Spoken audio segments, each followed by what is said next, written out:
Sa ngalan ng Ama, ng Anak at ng Espiritu Santo, Amen. sumainyo ang Panginoon. At sumayo rin. Mga kapatid, ngayon po ang ikalawang linggo sa panahon ng pagdating ng Panginoon. Upang maging marapat gumanap sa banal na pagdiriwang, pagsisihan natin ang ating mga kasalanan. Sinugong tagapagpagaling sa mga nagsisisi, Panginoon, kaawaan mo kami. Panginoon, kaawaan mo kami. Dumating na tagapaganyayang ang mga makasalanay magsisi, Kristo, kaawaan mo kami. Kristo, kaawaan mo kami. Nakaluklukas sa kanan ng Diyos Ama para ipamagitan kami, Panginoon, kaawaan mo kami. Panginoon, kaawaan mo kami. Kaawaan tayo ng makapangyarihang Diyos, patawarin tayo sa ating mga kasalanan, at patnubayan tayo sa buhay na walang hanggan. Amen. Manalangin tayo. Ama naming makapangyarihan at maawain, sa aming pagsalubong sa iyong anak, huwag mong ipahintulot na maging hadlang ang aming mga pinagkakaabalahan. Turuan nawa kami ng kanyang karunungan upang kami ay kanyang makapiling kasama mo at ng Espiritu Santo magpasawalang hanggan. Amen.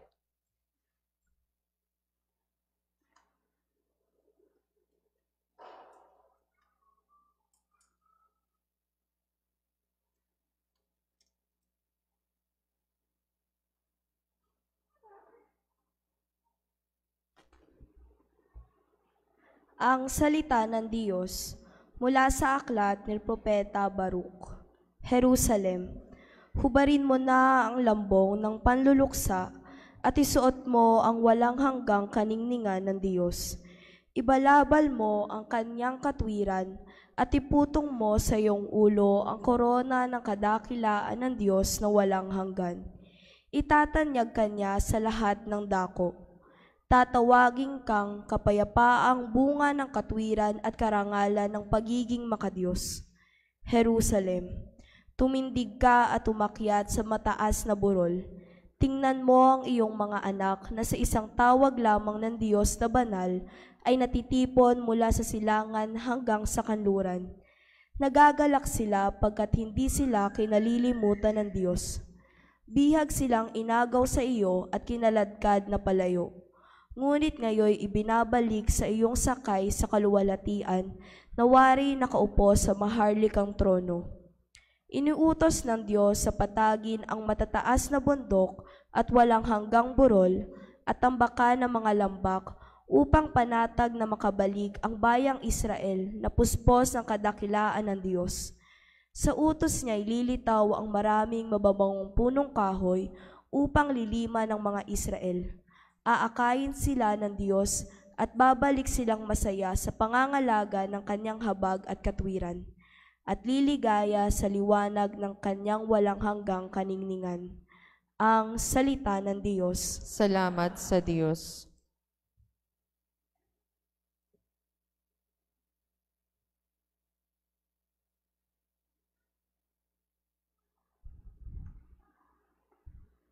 Gawa ng Diyos ay dakila, kaya tayo'y natutuwa. Gawa ng Diyos ay dakila, kaya tayo'y natutuwa. Nang lingapin tayo ng Diyos at sa Siyon ay ibalik, ang nangyaring kasaysayay parang isang panaginip. Lahat tayo ay natuwa, masasayang nagsiawit. Gawa ng Diyos ay dakila, kaya tayo'y natutuwa. Ang sabi ng mga bansang nagmamasid sa paligid, ang ginawa ng Diyos nila ay dakila, anong rikit. Dakila ngang masasabi, pambihira ang ginawa, kaya naman kami ngayon, kagalakay di kawasa. Gawa ng Diyos ay dakila, kaya tayo'y natutuwa. Kung paanong inuulan yaong mga tuyong batis, sa sariling bayan namin, kami poon ay ibalik. Silang mga nagbubukid na nagtanim na may luha, bayaan mo nang mag-aning masasaya't natutuwa. Gawa ng Diyos ay dakila, kaya tayo'y natutuwa. Yaong mga nagsihayong dalay binhit na nanangis, ay aawit na may galak, dalay ani pagbalik. Gawa ng Diyos ay dakila, kaya tayo'y natutuwa.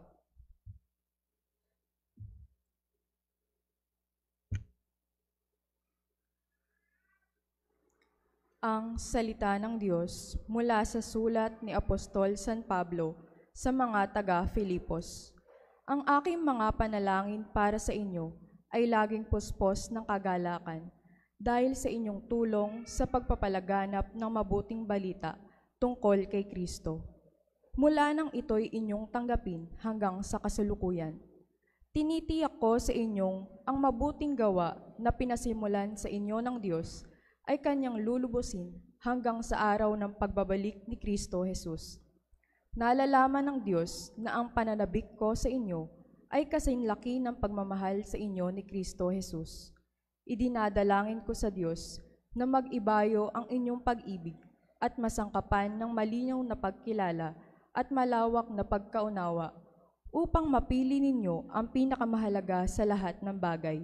Sa gayon, pagdating ng araw ng pagbalik ni Kristo, matagpuan kayong malinis, walang kapintasan, at puspos ng magagandang katangiang kaloob sa inyo na Hesukristo, sa karangalan at kapurihan ng Diyos. Ang salita ng Diyos. Salamat sa Diyos.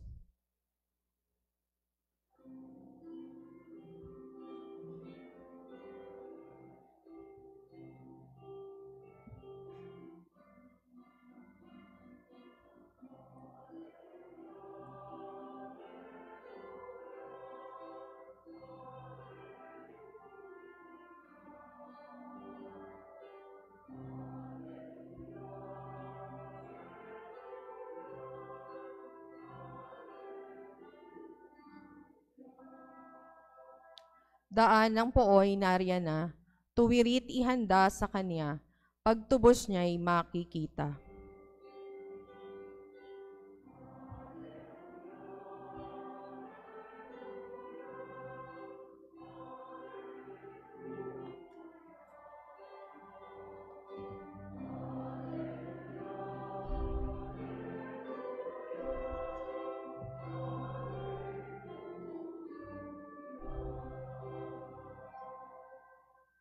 Sumainyo ang Panginoon. At sumayo rin. Ang mabuting balita ng Panginoon ayon kay San Lucas. Papuri sa iyo, Panginoon.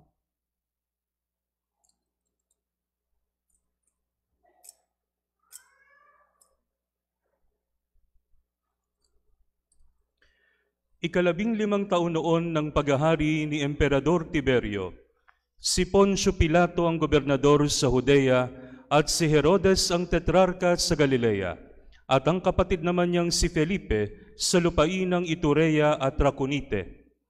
Sa Lisanias ang tetrarka sa Abilinia, si Anas at Caifas naman ang pinakapunong saserdote noon. Nang panahong iyon, nasa ilang si Juan na anak ni Zacarias. Dumating sa kanyang salita ng Diyos, kaya't nilibot niya ang mga lupain sa magkabilang panig ng Hordan at nangaral, "Pagsisihan ninyo talikdan ang inyong mga kasalanan at pabinyag kayo upang kayo'y patawarin ng Diyos," wika niya. Sagay natupad ang nasusulat sa aklat ni Propeta Isaías. Ito ang sabi ng isang sumisigaw sa ilang, "Ihanda ninyo ang daraanan ng Panginoon, tuwirin ninyo ang kanyang mga landas. Tatambakan ang bawat lambak at titibagin ang bawat burol at bundok. Tutuwirin ang daang liku-liko at papatagin ang daang baku-bako. At makikita ng lahat ng tao ang pagliligtas na gagawin ng Diyos." Ang mabuting balita ng Panginoon. Pinupuri ka namin, Panginoong Hesukristo. Sa ngalan ng Ama, ng Anak at ng Espiritu Santo. Amen. Magandang gabi po sa inyong lahat. Para po muna sa mga walang upuan, meron pong upo ang kahoy dito sa gilid. Pwede po niyong upuan yan. Pwede po niyong upuan para hindi na kayo humila ng monoblock dyan sa likod. Mga kapatid, isa po sa mga nangyayari kapag ganitong panahon na malapit na ang Pasko, ay nag-uuwian ang mga taong nasa malayong lugar. And one of the best feelings yung makauwi ka sa bahay mo. Tama ba? Mali. Tama. Lalo na doon sa mga nasa ibang lugar, nasa mga malayong bansa. Pag umuwi sila, napakasarap sa pakiramdam. And my brothers and sisters, the first reading is about going home. Sino ang uuwi? Ang uuwi, mga kapatid, ay yung mga Israelita na pinalayas sa kanilang lupain. At ang sabi po ni Propeta Baruch, darating ang panahon na mag-uuwian silang lahat sa silangan at sa kanluran manggagaling at babalik sila sa lupang pangako. One of the gifts of Advent is the gift of going home. Saan ba ang nag-iisang tahanan nating lahat, mga kapatid? Sa Diyos. Lahat tayo ay babalik sa Diyos. Hindi lamang kapag tayo pumanaw, kundi kahit ngayon pa man, mga kapatid, pwede na tayong umuwi sa Diyos. Pero paano tayo uuwi? Paano tayo uuwi? Sa atin pong ebanghelyo, mga kapatid, narinig natin ang ilang mga pangalan. Ilang mga pangalan. Si Tiberio, si Poncio Pilato, si Herodes, si Felipe, si Lisanias, si Anas at Caifas. Itong mga pangalang ito, mga kapatid, ay mga opisyal, mga hari, mga gobernador. Sila po ay mga nanunungkulan sa syudad. Pero mga kapatid, ang sabi po ni San Lucas sa kanyang ebanghelyo, ang salita ng Diyos ay dumating kay Juan Bautista. Saan dumating kay Juan Bautista? Hindi sa lungsod kung saan maraming nangyayari at maraming nagaganap. Hindi sa lungsod na pinamumunuan ng mga kilalang tao nito na napaka-busy at maraming diversions na pwede nating gawin, kundi dumating sa kanya ang salita ng Diyos sa ilang. Sa ilang. Mga kapatid, kapag ang the closest thing we can imagine dito sa ilang na ito na sinasabi ni San Lucas na nandun si Juan Bautista, yung lahar sa Pampanga. Naabutan niyo ba yung Pampanga nung kasasabog pa lang ng bulkan? A few years after, napunta ba kayo ng San Fernando? Walang kahit lubog lahat. Makikita mo, kulay gray lahat yan. Walang masyadong nangyayari kasi walang bahay. Pagka tumayo ka rin sa gitna, ang maririnig mo lang hangin. At lahat ay tahimik. Mga kapatid, makakauwi lamang tayo sa Diyos kung pakikinggan natin siya sa isang lugar at kalalagayang tahimik. Lugar na tahimik, kaya may mga nagre-retreat. Kung hindi ka naman kayang mag-retreat, meron kang choice na manahimik at umalis muna ron sa iyong mga pinagkakaabalahan, tigilan mo na yung ginagawa mo, yung mga pinagkakabisihan mo at pinagpofokusan mo mga bagay na hindi naman necessary, tigilan mo at makinig ka sa Kanya. Yun po mga kapatid, ang isa sa mga paraan para tayo ay makauwi. Makauwi doon sa ating tahanan ang Diyos. Pero Father, paano ko gagawin nun? Napaka-broad naman nung sinabi mo, napakalawak naman yun. Paanong paraan? Ang sabi po mga kapatid ni San Pablo sa ikalawang pagbasa, may mahalaga siyang sinabi. Kinakailangan, ang pag-ibig daw natin ay maging matalino. To paraphrase the second reading. Kinakailangan, alam natin yung mamahalin natin. Kinakailangan, tukoy natin kung sino at ano yung ating unang mamahalin. At ito po mga kapatid ay binigyang liwanag ni San Agustin. Ang tawag din niya dito ay Ordo Amoris. Ano ba yung ordo? Order. Amoris. Love. Order of love. Kailangan, para maging maliwanag sa iyo ang layunin ng buhay mo at makita mo ang Diyos, kinakailangan maliwanag din sa iyo kung sino at ano ang mamahalin mo para makauwi ka. Ano ang dalawang pinakamahalagang commandment, mga kapatid? Mahalin mo ang iyong Diyos ng higit sa lahat at mahalin mo ang iyong kapwa gaya ng iyong sarili. Hindi mo pwedeng mahalin muna yung kapwa mo. Kinakailangan, Diyos muna. And then you can do whatever you want as long as you are not sinning to the other preoccupations you have. You can devote your love to to them. Alam niyo po mga kapatid, umiikot ang ating buhay at umiikot ang ating relationships to the degree that we love these things. Ano ba yung gusto kong sabihin? Nagkakaroon ng istruktura yung buhay natin at nagkakaroon ng kahulugan yung buhay natin sa pamamagitan ng mga pinagtutuunan natin ng pagmamahal. Mga nakatulala na kayo. Oh, ayan, naku, tignan mo yung itsura ninyo. Diyos ko. Nakikinig pa ba kayo? Nakagayon lang kayo. Yes po. Diyos ko. Sister Shaneng. Ano sabi ko? Kinakailangan alam kung sino ang uunahing mahalin. Kung ang mas mahal mo, ang trabaho mo kaysa sa Diyos, malayo ka pang makauwi. Kung ang mas mahalaga sa iyo, mga material na bagay kaysa sa Diyos, malayo ka pang makauwi. Kung ang mas mahalaga sa iyo ay barkada mo, kaysa obligasyon mo sa Diyos, malayo ka pang makauwi. Kung ang mas mahalaga sa iyo ay sarili mo at pride mo, malayo ka pang makauwi. We should order our love in order to go back to God and in order to go home. Kaya po mga kapatid, sa pagpapatuloy natin ng ating banal na misa, ngayong ikalawang linggo sa panahon ng pagdating ng Panginoon, magandang tanungin natin ang ating mga sarili. Ano ba yung mga priorities ko ngayon? Ito bang mga priorities ko na ito ay humahad lang sa akin para makabalik at makauwi sa Panginoon? Ito bang mga pinagagawang ako ito ay may epekto sa aking buhay na walang hanggan? Ito po ang ating pagnilayan sa gabing ito, sa ngalan ng Ama, ng Anak, at ng Espiritu Santo. Amen. Amen. Ipahayag natin ang ating pananampalataya. Sumasampalataya ako Sa Diyos amang makapangyarihan sa lahat, na may gawa ng langit at lupa. Sumasampalataya ako kay Hesukristo, iisang anak ng Diyos, Panginoon nating lahat.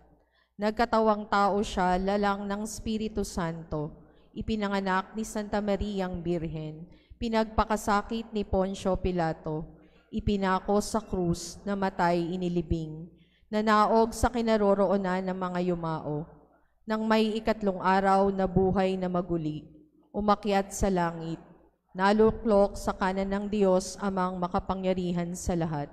Doon magmumula ang paririto at huhukom sa nangabubuhay at nangamatay na tao. Sumasampalataya naman ako sa Diyos Espiritu Santo, sa banal na simbahang katolika, sa kasamahan ng mga banal, sa kapatawaran ng mga kasalanan, sa pagkabuhay na muli ng nangamatay na tao, at sa buhay na walang hanggan. Amen. Ngayon po ay sisindihan natin ang ikalawang kandila ng Adbyento.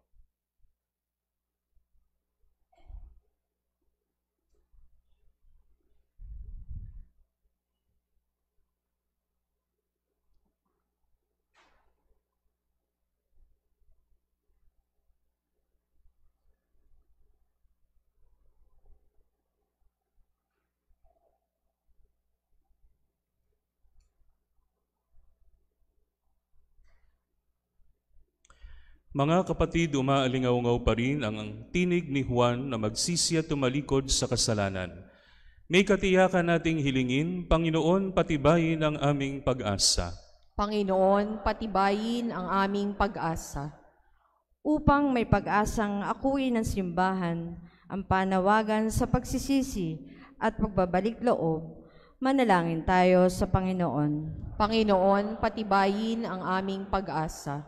Upang ipakita ng mga bansa ang pag-asa sa paghahari ng pag-uunawaan, katarungan at kapayapaan, manalangin tayo sa Panginoon. Panginoon, patibayin ang aming pag-asa.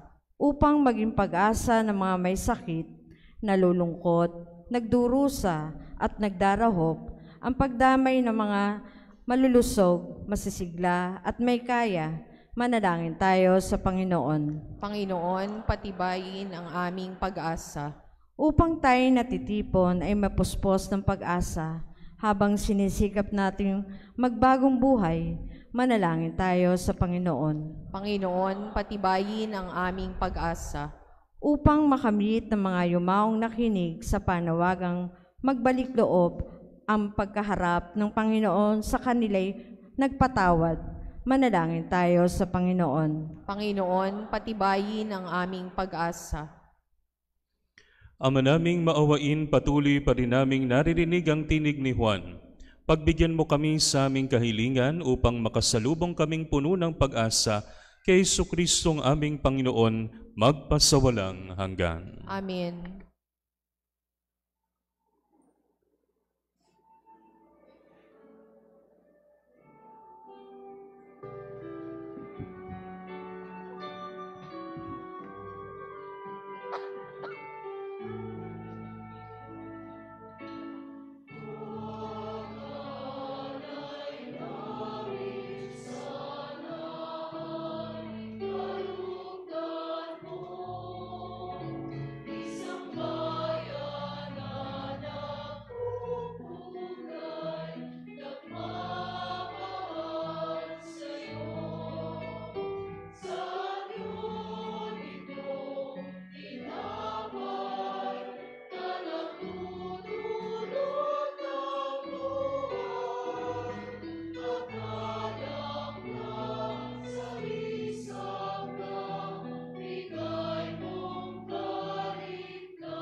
Manalangin kayo mga kapatid upang ang paghahain natin ay kalugdan ng Diyos amang makapangyarihan. Tanggapin nawa ng Panginoon itong paghain sa iyong mga kamay, sa kapurihan niya at karangalan, sa ating kapakinabangan at sa buong sambayanan niyang banal. Ama naming lumikha, kalugdan mo ang aming panalangin at alay. Sa anumang kakulangan ng aming abang nakayanan, naway ang pag-ibig mo ang magbigay kapupunan. Sa pamamagitan ni Hesukristo, kasama ng Espiritu Santo, magpasawalang hanggan. Amen. Sumainyo ang Panginoon. At sumayo rin. Itaas sa Diyos ang inyong puso at diwa. Itinaas na namin sa Panginoon. Pasalamatan natin ang Panginoong ating Diyos. Marapat na siya ay pasalamatan. Ama naming makapangyarihan, tunay ngang marapat na ikaw ay aming pasalamatan sa pamamagitan ni Hesukristo na aming Panginoon. Siya isinugo mo upang matupad ang inyong magandang balak para sa lahat. Hindi niya ikinahiyang mamuhay ng mahirap upang mapakisamahan niya kaming matapat. Siya naging hindi na iba sa amin upang maitampok niya kami sa iyong piling. Sa kanyang lantarang muling pagdating, ang pakikisama niya ay puspusang magniningning at ang pangako niyang kapanapanabik ay inaasahan naming lubos na makakamit. Kaya kaisa ng mga anghel na nagsisiawit ng papuri sa iyo ng walang humpay sa kalangitan, kami nagbubunyi sa iyong kadakilaan.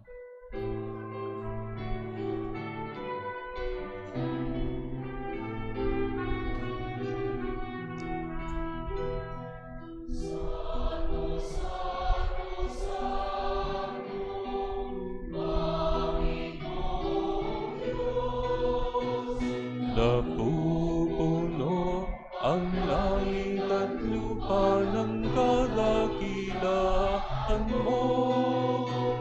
Hosana, Hosana, Hosana sa kaitaasan. Hosana, Hosana, Hosana sa kaitaasan. Pinagpalang naparirito sa ngalan ng Panginoon. Hosana, Hosana, Hosana sa kaitaasan. Hosana, Hosana, Hosana sa kaitaasan.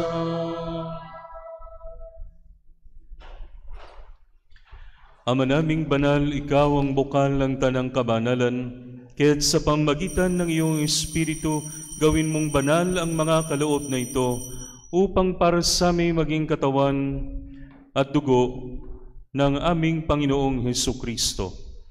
Bago niya pinagtiis ang kusang loob na maging handog, hinawakan niya ang tinapay, pinasalamatan kanya, pinaghati-hati niya iyon.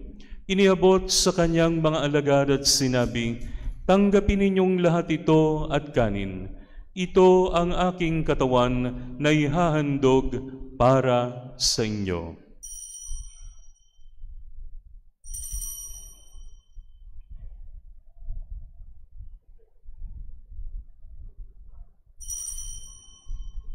Gayun din naman nung matapos ang hapunan, hinawakan niya ang kalis, muli kanyang pinasalamatan.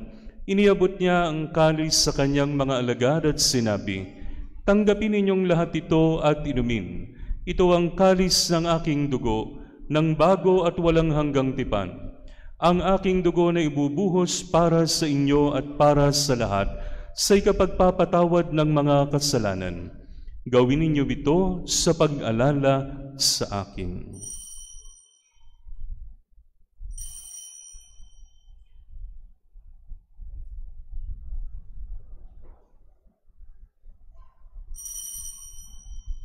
Ipagbunyi natin ang misteryo ng pananampalataya.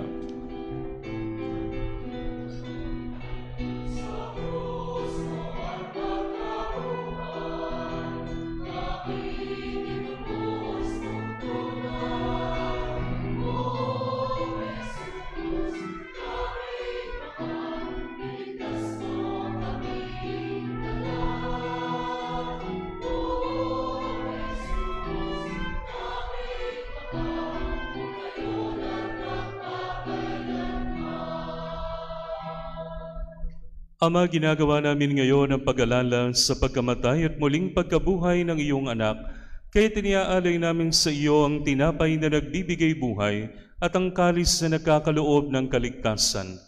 Kami nagpapasalamat dahil kami iyong minarapat na tumayo sa harap mo para maglingkod sa iyo. Isinasamo namin kaming magsasalo-salo sa katawan at dugo ni Kristo ay mabuklod sa pagkakaisa sa pamamagitan ng Espiritu Santo. Ama, lingapin mo ang iyong simbahang laganap sa buong daigdig. Puspusin mo kami sa pag-ibig kaysa ni Francisco na aming Papa, ni Dennis na aming Obispo at ng Tanang Kaparian. Alalahanin mo rin ang mga kapatid naming nahimlay, nang may pag-asang sila'y muling mabubuhay, gayon din ang lahat ng mga pumanaw. Kaawaan mo sila at patuloyin sa iyong kaliwanagan. Kaawaan mo at pagingdapatin kaming lahat na makasalo sa iyong buhay na walang wakas, kaysa ng mahal na Birheng Maria na Ina ng Diyos, kaysa ni San Jose, kaysa ng mga apostol at lahat ng mga banal na namuhay dito sa daigdig ng kalugod-lugod sa iyo. May pagdiwang nawa namin ang pagpupuri sa ikararangal mo sa pamamagitan ng iyong anak na aming Panginoong Hesukristo. Sa pamamagitan ni Kristo, kasama niya at sa Kanya, ang lahat ng parangal at papuri ay sa iyo, Diyos Amang makapangyarihan, kasama ng Espiritu Santo, magpasawalang hanggan.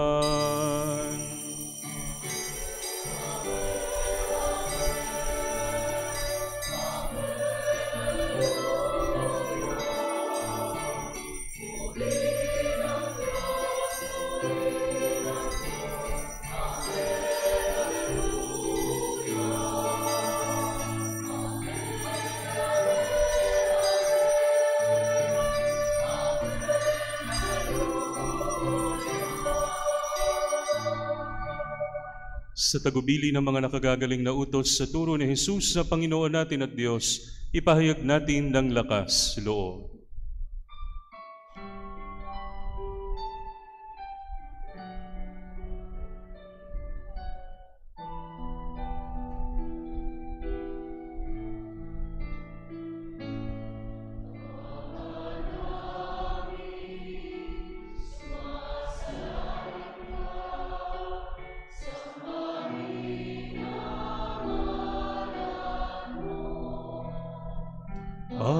Sa amin ang kaharian mo, sundin ang loob mo, dito sa lupa para ng sa langit. Bigyan mo po kami ngayon ng aming kakanin sa araw-araw at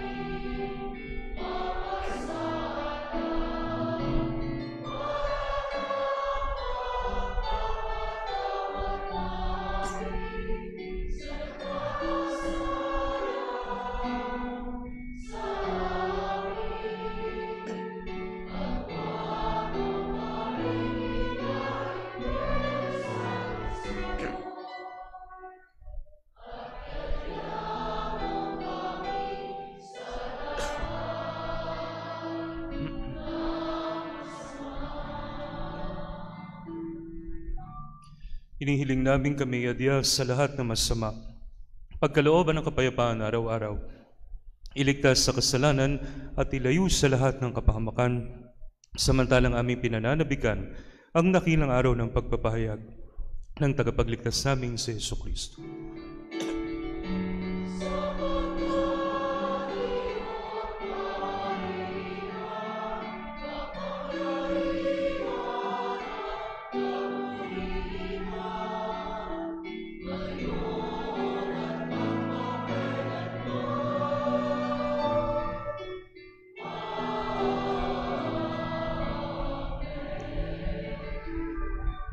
Panginoong Hesus Kristo, sinabi mo sa iyong mga apostol, kapayapaan ang iniiwan ko sa inyo.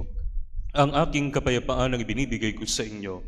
Tunghayan mo ang aming pananampalataya at huwag ang aming mga pagkakasala.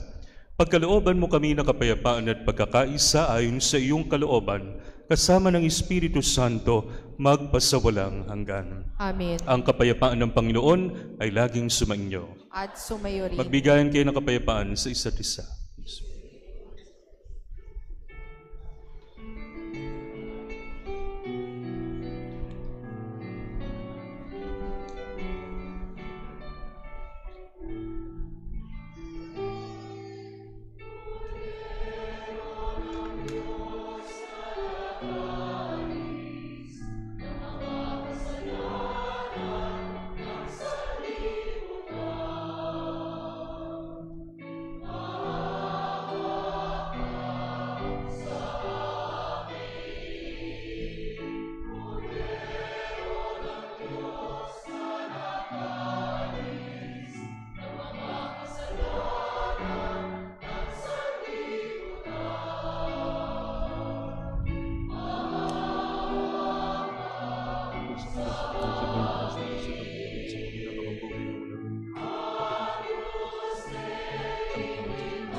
Ito ang kordero ng Diyos, ito ang nag-aalis ng mga kasalanan ng sanlibutan.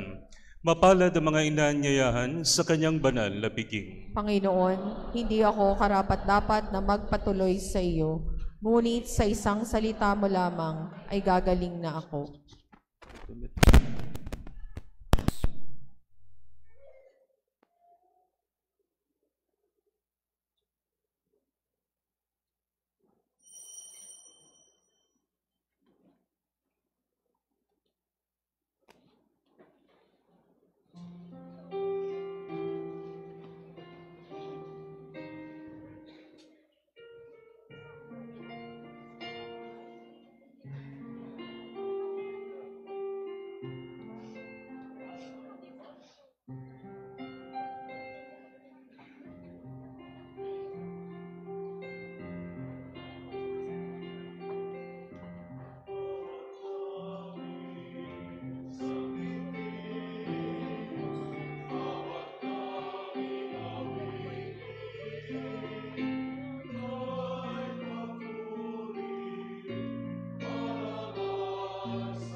Manalangin tayo. Ama naming mapagmahal, kaming pinapakinabang mo sa iyong banal na salo-salo, ay turuan mong kumilala sa layunin ng iyong mga nilikhang bagay na dapat naming gamitin upang kami ay sumapit sa iyong piling. Sa pamamagitan ni Jesucristo kasama ng Espiritu Santo, magpasawalang hanggan. Amen.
Sumainyo ang Panginoon. At sumayo rin. At pagpalain kayo ng makapangyarihang Diyos Ama, Anak at Espiritu Santo. Amen. Naiyalay ng banal na misa, humayo kayong taglay ang kapayapaan ni Kristo. Salamat sa Diyos.